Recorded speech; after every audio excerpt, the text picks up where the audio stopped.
एपोकैलिप्टो दोस्तों world cinema की एक नंबर मूवी है। और क्या आपको मालूम है इस मूवी में माया लैंग्वेज का यूज किया गया, इसीलिए किसी को ये मूवी ज्यादा समझ में नहीं आती है। मतलब कोई भी लोकल लैंग्वेज का अगर इसमें इस्तेमाल किया जाता तो उस लोकल लैंग्वेज को तो समझ पाते ना लोग, लेकिन माया कोई बोलते ही नहीं, बोलचाल की भाषा है ही नहीं।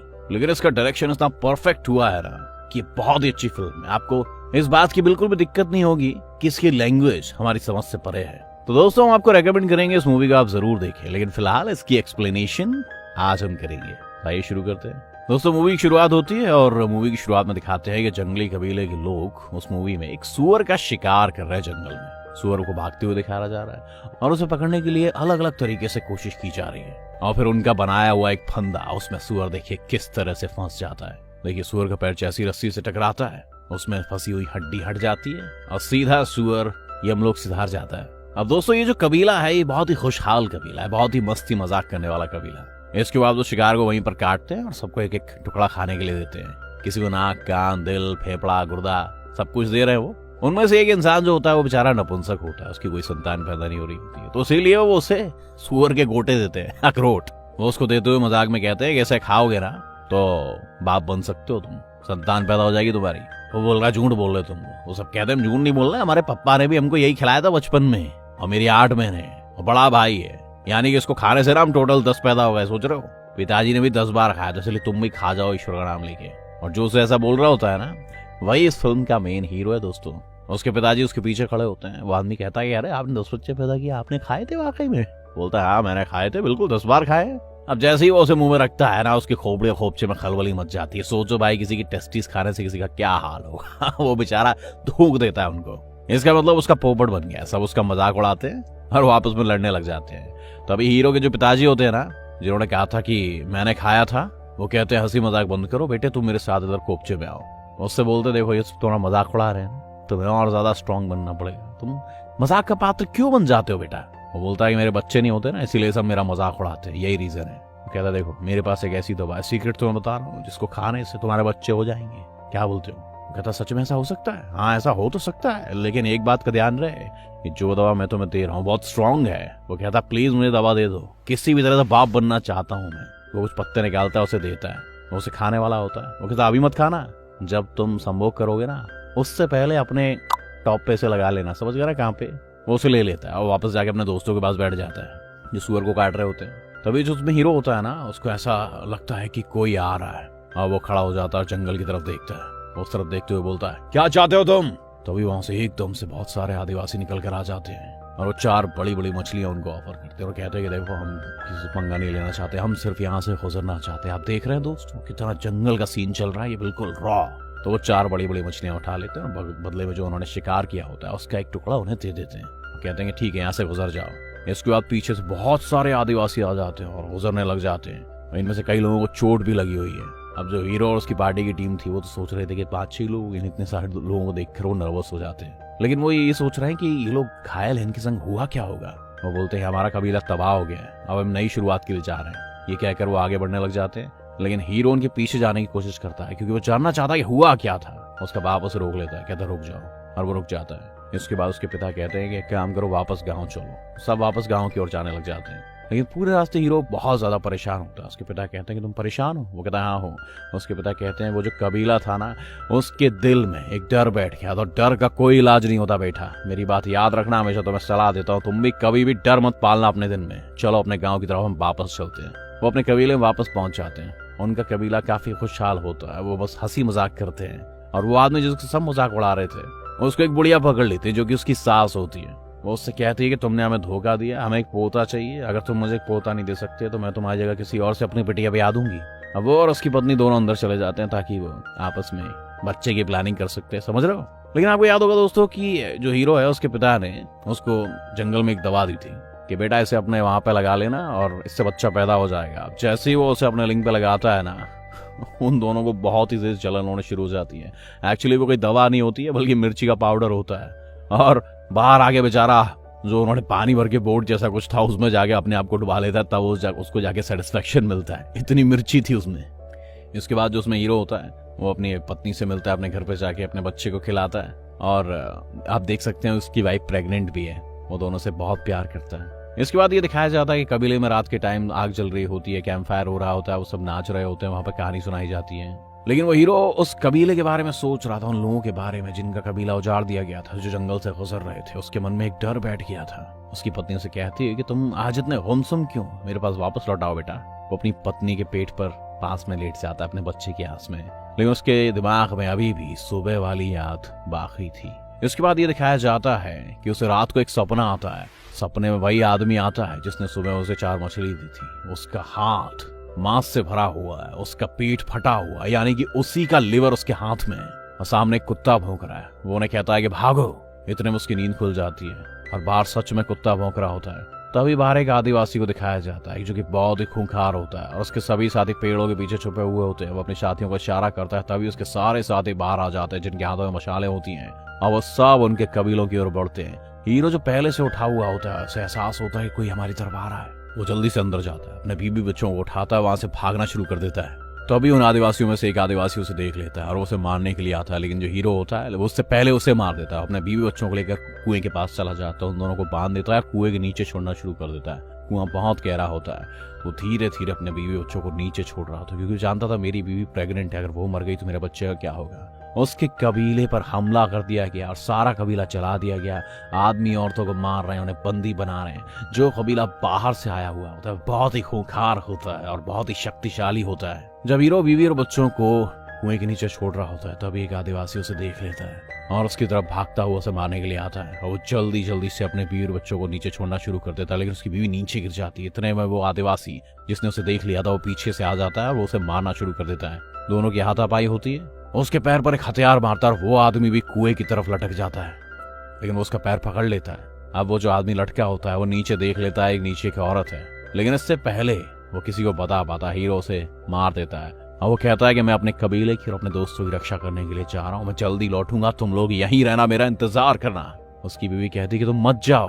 वो कहता है मैं वादा करता हूँ मैं आऊंगा, और वो चला जाता है। लेकिन वहां जाने से पहले वो एक बहुत बड़े पत्थर में एक रस्सी बांध देता है और उसका एक छोर कुएं की रस्सी के अंदर डाल देता है, ताकि अगर वो ना भी आ पाए तो उसका बच्चा और बीवी इस पत्थर के सहारे रस्सी से चढ़कर कुएं से वापस आ जाए। अब वो अपने दोस्तों की मदद के लिए जाता है, वहां उनसे खूब फाइट करता है। इसके बाद जो उनका मेन सिपहसालार होता है उससे उसकी मुठभेड़ होती है और वो चाकू लेके हीरो को मारने वाला होता है, लेकिन उस हीरो उसका चाकू पकड़ लेता है और उसको ही मारने वाला होता है, वो मरने ही वाला होता है।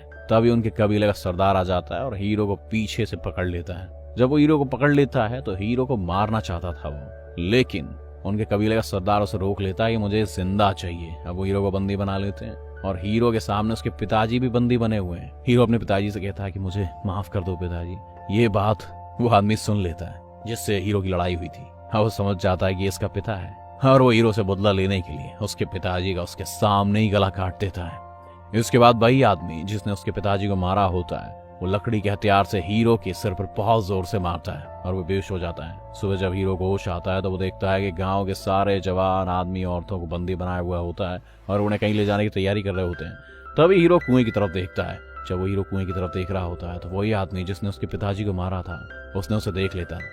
उसे शक होता है कि कुएं में कोई है, तो वहां उसे पता होता है कि उसके साथ ही लाश पड़ी हुई है जिसे हीरो ने मारा था। अब वो कुएं के अंदर झांकता है तो उसे कुएं के अंदर कुछ नहीं दिखता है, क्योंकि जो हीरो की वाइफ नीचे कुएं के अंदर होती है उसे पता चल जाता है कि बाहर कुछ गड़बड़ है और कोई है ऊपर। वो अपने बेटे को लेकर कुएं के अंदर एक सुरंग टाइप की होती है उसमें छुप जाती है, लेकिन उसे अभी भी शक होता है कि कुएं के अंदर कुछ ना कुछ गड़बड़ तो है, क्योंकि उसमें एक रस्सी भी लगी होती है। इसके बाद वो क्या करता है, एक बहुत बड़ा पत्थर उठाता है, कुएं के अंदर फेंक देता है और रस्सी को काट कर वापस आ जाता है। अब जितने भी लोगों को उन्होंने बंदी बनाया होता है उन्हें वो लेके अपने गुलामों की तरह लेकर निकल पड़ते हैं। रास्ते में उसे हीरो को वही आदमी दिखाई पड़ता है जिसका उसे सपना आया था और जो उन्हें जंगल में सुअर पकड़ते वक्त मिले थे। अरे वही जिन्होंने उन्हें मछली दी थी, उन लोगों को भी बंदे बनाया हुआ होता है और उनके साथ उनको लेकर वो आगे निकल पड़ते हैं, लेकिन वो बच्चों को वहीं छोड़ देते हैं। अब वो कबीले से निकलने के बाद एक बहुत लंबी जर्नी तय करते हैं। रास्ते में नदी आती है, पहाड़ आती है, जंगल आते हैं। उस पूरी जर्नी में बहुत अच्छे सीन से दोस्तों आपका दिल दहल जाएगा। आप पूरी मूवी देखोगे ना तो आपको सीन समझ में आएंगे। फिल्म आपको जरूर देखनी चाहिए दोस्तों। फाइनली वो आखिरकार उस जगह पर पहुंच जाते हैं जहां उन्हें पहुंचना था। वहां कोई बीमारी फैली होती है, वहां पर एक बच्ची होती है और बहुत सारी लाशें फैली होती हैं। उस बच्ची के अंदर से एक देवीय रूप प्रकट होता है और वो बच्ची उनसे कहती है कि तुम सब मरोगे, बहुत ही जल्दी पवित्र टाइम आने वाला है, दिन में अंधेरा हो जाएगा, तुम अंधेरे से सावधान रहना, सब निपटोगे। जो विलन होते हैं उनसे वो बात कह रही होती है। वो बच्ची ऐसी भविष्यवाणी करती है कि तुम जिन्हें बंधक बना के ले जा रहे हो उनमें से एक ही तुम्हारी मौत का कारण बनेगा और दुनिया के अंत का कारण बनेगा। उसके बाद वो आगे जाते हैं तो देखते हैं कि वहां उनके जैसे हजारों लोग बंदी हैं, जैसे कि इजिप्ट में जो मजदूरों से काम करवाया जाता था, उसी तरीके का सीन तो दिखाया गया है। उनकी हालत बहुत खराब है वहां काम करने वाले लोगों की। वो खून की उल्टियां कर रहे हैं, कोई बीमार है, लेकिन वो उन्हें वहां नहीं छोड़ते और एक गांव से होते हुए उन्हें आगे लेकर जाते हैं। इस गांव में भी सभी मजदूर और बंदी लोग होते हैं। अब उन्हें एक चबूतरे पर ले जाया जाता है, उनके पूरे शरीर पर नीला पोत दिया जाता है। अभी बताएंगे क्यों। यहाँ पर वो लोग भी होते हैं जिनके गुलाम होते हैं और यहाँ पे कबीले के सरदार का स्वागत भी किया जाता है, जो इन सबको गुलामों को बंदी बनाकर यहाँ पर पकड़ के लाए। एक आदमी उनसे पूछता है कितने बंदी है। कबीले का सरदार कहता है कि मेरा बेटा बताएगा, लेकिन इस बार मुझे दाम अच्छा चाहिए। वो व्यापारी कहता है हमेशा की तरह पैसे तुमको अच्छे मिलेंगे। मतलब यहाँ पता चलता है कि ये लोग इनको जंगल से पकड़कर बेचने के लिए लाते हैं। अब वो उनकी सारी औरतों को ऊपर खड़ा करके उनकी बोली लगाकर उन्हें बेच देते हैं। इसके बाद जितने भी बंदी आदमी होते हैं वो उन्हें वहां से एक जगह ले जाते हैं और वहां बहुत सारी भीड़ लगी होती है दोस्तों, और 2 नगाड़े बज रहे होते हैं और लोगों की गर्दन काट कर उनकी बलि दी जा रही होती है। ये लोगों की बलि देकर अपने आप को और भगवान को खुश करने की बात कर रहे होते हैं दोस्तों। तभी उनमें से जिन्हें अभी अभी पकड़ कर लाया गया है, एक को लिटाया जाता है एक पत्थर पर, उसकी छाती को चाकू से चीरा जाता है, उसका दिल निकाल के सबको दिखाया जाता है जनता के सामने, और उसका सिर काट के अलग कर दिया जाता है। उसके धड़ को लात मारकर सीढ़ियों से नीचे गिरा दिया जाता है। अब हीरो की बारी आती है दोस्तों, और जैसे ही वो उसका दिल निकालने वाले होते हैं तभी सूर्य ग्रहण लग जाता है दिन के अंदर ही, और सब रुक जाते हैं। इसके बाद वो कुछ मंत्र पढ़ते हैं और सूर्य ग्रहण खत्म होने के बाद उन सबको दूसरी जगह ले जाया जाता है। हीरो को इसलिए छोड़ दिया जाता था क्योंकि सूर्य ग्रहण में वो नहीं मारते थे उसको, ऐसा उनका कोई रिचुअल होगा। बहरहाल हीरो की जान बच गई और उन सबको अब एक जगह पर ले जाया गया। ये बहुत ही जगह खौफनाक लग रही है। ये ग्राउंड है और ग्राउंड के अंत में थोड़े से खेत हैं, झाड़ियां हैं और उसके बाद जंगल ही जंगल है। वो उन्हें कहते हैं कि तुम यहाँ से भागो और अपने जंगल चले जाओ, जैसे कि पुलिस वाले एनकाउंटर के टाइम पे कह देते हैं ना जाओ भागो, और पीछे से गोली मार देते हैं। तो वैसे ही यहाँ पर भी कुछ है।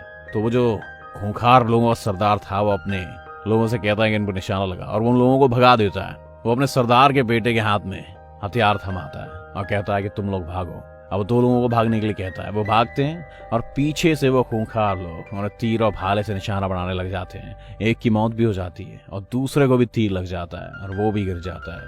अब वो हीरो और एक और आदमी को भागने के लिए कहते हैं। वो दोनों जिगजैग भागते हैं और एक के पीछे नाना पाटेकर के छोटे दिमाग वाली जगह पर तीर लग जाता है और तीर सीधा उसके मुंह से आकर निकल जाता है। बहुत ही दर्दनाक सीन था ये, लेकिन हीरो जिगजैग भाग रहा था। हीरो झाड़ियों तक पहुंचने ही वाला होता है कि कबीले का सरदार हीरो के पीठ पे तीर मारता है और तीर बिल्कुल आर पार हो जाता है और वो नीचे गिर जाता है हीरो, लेकिन वो मरा नहीं होता। अब सरदार का बेटा जो पहले से वहां होता है उसे मारने ही वाला होता है कि वहीं पर एक और घायल पड़ा हुआ आदमी उसका पैर खींच के उसे गिरा देता है और हीरो को कहता है कि तुम भाग जाओ।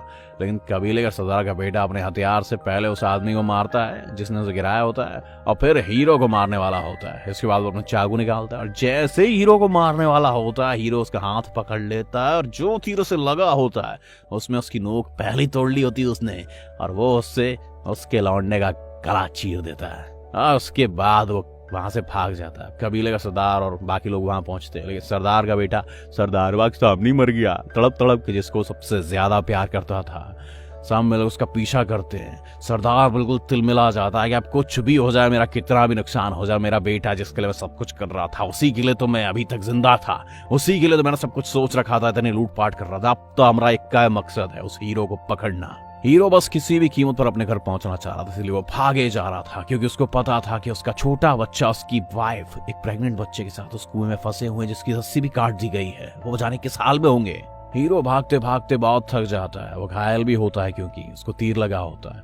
उससे पेड़ दिखता है जो कि एक पेड़ के सहारे टूट कर टिका हुआ होता है। हीरो भागते हुए उस पेड़ पर चढ़ जाता है। उसके बाद वो कबीले वाले उस पेड़ के नीचे से गुजरते हैं लेकिन उसे नहीं देख पाते। लेकिन हीरो की बॉडी से पीछे तीर लगा था ना, तो खून टपक रहा था। तो कबीले वाले जब नीचे से गुजरते हैं ना, तो एक आदमी की बॉडी पर खून का एक धब्बा लगा हुआ था। तो कबीले का सरदार उसको देखता है। वो आगे पहुंच के देखते हैं, कबीले का सरदार कहता है आगे तो कोई हलचल ही नहीं, कोई आवाज ही सुनाई नहीं दे रही है। तो वहां पे रुक जाते हैं। तब कबीले का सरदार देखता है कि उस आदमी की पीठ के ऊपर खून के बूंद है। तो वो समझ जाता है कि वो आदमी ऊपर कहीं पेड़ों पर छुपा हुआ है। अब हीरो जिस पेड़ पर बैठा हुआ होता है वहीं वो देखता है कि ब्लैक पैंथर का बच्चा भी होता है। तभी वहां पर ब्लैक पैंथर भी आ जाता है, हीरो की फट जाती है, हीरो भागना शुरू कर देता है और वो उसी तरह भागने लगता है जिस तरफ वो लोग हीरो को ढूंढते हुए आगे बढ़ रहे थे। अब उसकी हलचल से उन्हें पता चल जाता है कि आगे से कोई आ रहा है, वो भी उसका पीछा करने लग जाते हैं और उसके पीछे होता है ब्लैक पैंथर। ब्लैक पैंथर जैसे हीरो के करीब पहुंचने वाला होता है, उस पर अटैक करने वाला होता है, तभी कबीले का एक आदमी जिसे ढूंढ रहे होते हैं वो ब्लैक पैंथर और हीरो के बीच में आ जाता है। ब्लैक पैंथर ने हीरो को छोड़ के भैया उसी के जबड़े के खोपड़े खोपचे में खलबली मचा के उसका काम तमाम कर डाला दोस्तों। उसके ऊपर अटैक करके उसका खोपड़ा ही खा जाता है और बाकी लोग जो उसके कबीले के होते हैं वो वहां पर रुककर ब्लैक पैंथर को मार देते हैं। दोस्तों उस टाइम जानवरों की बहुतायत थी, इसलिए वहां लोग जो आप पुरानी मूवीज में देखते हैं ना जानवरों को एकदम से मार देते, तब इतनी विलुप्त जानवर नहीं थे इसलिए उनके कत्ल भी हो जाते थे। आप देख ही सकते हैं अब इंसान की जान इतनी सस्ती थी तो जानवर की तो क्या ही कीजिए। उसके बाद बहरहाल वो लोग आगे बढ़ते हैं, हीरो को पकड़ने के लिए उनकी जिंदगी का एक मकसद था। अब उन सब के दिल में एक डर पैदा हो जाता है क्योंकि उस बच्ची ने भविष्यवाणी की थी कि तुम सब का अंत होने वाला है और इन्हीं में से एक तुम सब के अंत का कारण बनेगा। और ये सब आपस में डिस्कस कर रहे होते हैं, तभी कबीले का सरदार कहता है कि डर उसके दिल में है तभी वो हमसे दूर भाग रहा है, तुम का टेंशन नहीं आ रहा है, एक बार मेरे सामने आ जाना तो मैं उसकी स्किन उसकी बॉडी से पील कर दूं, अलग कर दूंगा, तुम सबको दिखाऊंगा। एक जगह हीरो सांस लेने के लिए पेड़ का सहारा लेने के लिए रुकता है तो उसके शरीर पर जो नीला रंग होता है ना वो पेड़ पर लग जाता है। वो जब पीछा करते करते उस पेड़ तक पहुंचते हैं तो उनमें से एक आदमी देखता है कि उसका शरीर का रंग उस पेड़ पर लगा हुआ है और वो बाकी लोगों को बताता है कि देखो नीला रंग यहाँ पे लगा हुआ है। जब वो आदमी ये सब दिखा रहा होता है तभी उसे एक सांप काट लेता है और उसके पूरे शरीर में तुरंत ही जहर फैल जाता है और सबको पता होता है अब ये मर जाएगा, इसीलिए सभी उसे छोड़कर वहां से आगे निकल जाते हैं और दोबारा उसका पीछा करना शुरू कर देते हैं। अब पीछा करते करते उसके बहुत करीब पहुंच जाते हैं, हीरो भागता रहता है और रास्ता आगे खत्म हो जाता है। आगे एक बहुत बड़ा झरना है दोस्तों, अगर उस झरने से वो कूदेगा तो शायद वो बच ही ना पाए, नीचे पत्थर पर गिरे वो मौत हो जाए। लेकिन पीछे भी एक मौत थी क्योंकि उसके पास कूदने के अलावा कोई चारा ही नहीं था, इसीलिए कहा आर देखो ना पार और सीधा वो झरने से नीचे कूद जाता है। लेकिन फॉर्चुनेटली वो मरता नहीं, वो बच जाता है और तैरते हुए किनारे पे पहुंच जाता है। और किनारे पहुंचने के बाद वो ऊपर सबको देखता है कि वो सब ऊपर है मैं नीचे हूं। वो कहता हूं मैं इस जंगल का चप्पा चप्पा जानता हूं क्योंकि मेरे वंशज इसी जंगल के थे। अब वो अपने जंगल में पहुंच चुका है। वो कहता है कि मेरे बाप ने यहाँ शिकार किया, मैंने भी यहाँ शिकार किया और मेरे बेटे भी यहीं शिकार करेंगे, दम है तो पकड़ लो मुझे, आ जाओ मेरे पीछे। उनमें से एक आदमी कहता है कि हमें इसके पीछे नहीं जाना चाहिए, हमें वापस चले जाना चाहिए। कबीले का सरदार तो भैया लोहा ले चुका था, वो कहता है कि ले तुझे नहीं जाना तो तू पहले नीचे से पहले ऊपर पहुंच जा। वो उसे नीचे से पहले ऊपर पहुंचा देता है और सबको कहता है कि अब हम एक एक करके कूदेंगे। अब एक एक करके सब कूदते हैं, पहला आदमी बच जाता है, दूसरा आदमी जब कूदता है तो नीचे उसका सर पत्थर से टकरा जाता है और वो वहीं निपट जाता है। इसके बाद सभी कूदते हैं और बचते हुए किनारे पर आ जाते हैं और दोबारा उसका पीछा करना शुरू कर देते हैं। अब वो भागते भागते दलदल में गिर जाता है, बड़ी मुश्किल से बाहर निकलता है दोस्तों। वो बाहर निकलकर एकदम शांत खड़ा हो जाता है और बोलता है कि मैं जैगुआर पॉ हूँ। इस मूवी में हीरो का नाम जैगुआर पॉ होता है। वो कहता है कि मैं जैगुआर पॉ हूँ, जंगल मेरा है और मुझे किसी का डर नहीं है। अब वो लोग उसे ढूंढते ढूंढते आगे बढ़ रहे होते हैं, तभी वो खुद उनके सामने आ जाता है और उसने अपने सिर के ऊपर पत्ते में लिपटा हुआ एक मधुमक्खी का बहुत बड़ा छत्ता पकड़ा हुआ होता है। वो उस छत्ते को उनकी तरफ फेंकता है और वहां से भाग जाता है।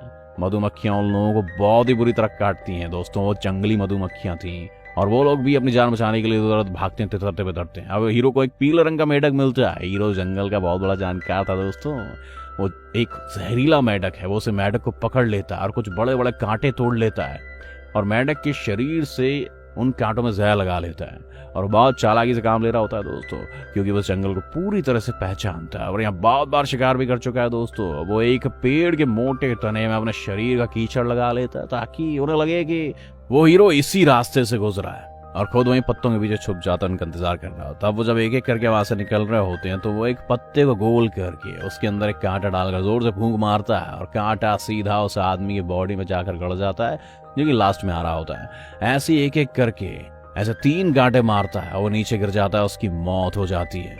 लेकिन उसकी मौत से पहले उसके मुंह से आवाज निकलती है जिससे उसका दोस्त उसकी आवाज सुन लेता है। जब हीरो बाहर निकलता है तो वो आदमी भी उसके सामने आ जाता है। अब जो आदमी नीचे पड़ा है उसके सामने उसका हथियार गिरा होता है, वो हथियार उन दोनों के बीच में पड़ा होता है। अब हीरो के पास तो कोई हथियार नहीं होता है, लेकिन दूसरे आदमी के पास हथियार होता है। अब वो दोनों एक दूसरे की ओर भागना शुरू कर देते हैं। जैसे ही वो एक दूसरे के करीब पहुंचते हैं तो वो आदमी जोर से हीरो पर प्रहार करता है और वो स्किट करके नीचे से निकल जाता है। फिर भी उसके सिर पर हल्की सी खरोंच तो आई जाती, कट जाता है वो, और स्किट करते करते नीचे से हथियार उठा लेता है। और इससे पहले कि वो हीरो को दोबारा पलट कर मार पाता, हीरो उसके सिर पर पूरी जान से मारता है और वो घुटनों के बल नीचे गिर जाता है। और हीरो उस पर एक जोरदार प्रहार करता है और वो वही मर जाता है। और अब बारिश शुरू हो जाती है और उसके बीवी बच्चों की से याद आती जो कि कुएं में, और कुएं में पानी बहना शुरू हो जाता है। दोस्तों ये बहुत ही इमोशनल सीन है दोस्तों, क्योंकि उसकी वाइफ को वहीं पेन शुरू हो जाता है, उसके बच्चा होने वाला होता है, उसकी किसी भी टाइम डिलीवरी हो सकती है। वो भागते भागते कुएं के पास आ जाता है,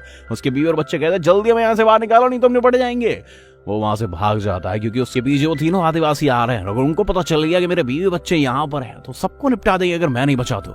अब उन तीनों में से जो उनका मेन सरदार होता है वो तो उसके पीछे निकल जाता है, पर वो दोनों पीछे रह जाते हैं और वो उसके बीवी और बच्चे को देख लेते हैं। पर इस वक्त वो उसे पकड़ना चाहते हैं, यानी हीरो को पकड़ना चाहते हैं, तो वो उसके पीछे चल देते हैं और उसकी बीवी और बच्चे को वहीं छोड़ देते हैं कि इनसे बाद में निपटेंगे। अब हीरो भागता भागता रुक जाता है क्योंकि उसे कुछ दिखता है। वो थोड़ा सा घूम कर आगे बढ़ता है, लेकिन तब तक कबीले का सरदार जिसमें मेन विलन है उसे तीर मार देता है। वो तीर सीधा उसके दिल से थोड़ा सा ऊपर लगता है और वो वहीं गिर जाता है। अब वो बड़ी मुश्किल से खड़ा होता है, तीर को तोड़ देता है और उसे चैलेंज करता है कि आ जा। वो अपना तीर का बार नीचे फेंकता है, चाकू निकालता है और उसकी तरफ भागना शुरू करता है। तभी उसका पैर किसी चीज पर टकराता है। एक्चुअली एक फंदा होता है। आपको शुरू का सीन याद होगा सुअर वाला, जब सुअर का शिकार कर रहे होते हैं वो सुअर का पैर भी इसी फंदे से टकराता है और सामने से लकड़ी का एक बहुत बड़ा टुकड़ा आता है, जो उनकी टेक्निक है, जिसको नुकीली लकड़ी होती हैं और वो उसके शरीर में घुस जाती हैं। ये वही फंदा होता है। अब जैसे ही उसका पैर टकराता है तभी सामने से वही लकड़ी का टुकड़ा आता है और उसके शरीर में घुस जाता है। इस तरह से इस मूवी में जो सबसे खतरनाक यानी हरामी विलन होता है उसकी मौत हो जाती है। अब वो वहां से भाग जाता है क्योंकि बाकी के दो लोग भी वहां पहुंचने वाले होते हैं। उधर दूसरी ओर कुएं में पानी भरता ही जा रहा है और पानी उसकी बीवी की गर्दन तक पहुंच जाता है दोस्तों। और उसी वक्त उसे पेन शुरू हो जाता है दोस्तों, और उसकी डिलीवरी भी उसी पानी में हो जाती है दोस्तों। दूसरी तरफ हीरो भागते भागते सी शोर तक पहुंच जाता है। वो दो लोग भी उसके पीछे आ रहे होते हैं, लेकिन वो उसे मारते नहीं। वो तीनों लोग मिलकर सामने एक अजीब सा सीन देखने लगते हैं। वो देखते हैं कि कुछ मिशनरी यूरोपियन लोग उनकी तरफ आ रहे हैं बोट से।